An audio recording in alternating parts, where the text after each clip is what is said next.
sound of silence. In restless dreams I walked alone, narrow streets of cobblestone. Neath the halo of a street lamp, I turned my collar to the cold and damp. When my eyes were stabbed by the flash of a neon light that split the night and touched the sound of silence. And in the naked light I saw 10,000 people maybe,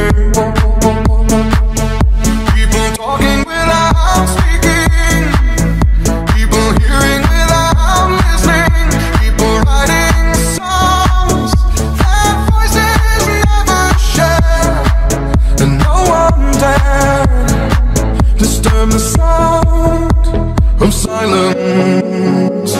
Fool said you do not know, silence like a cancer grows.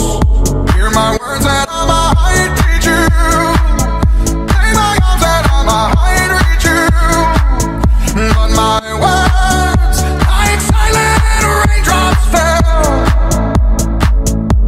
and echoed in the wells of silence.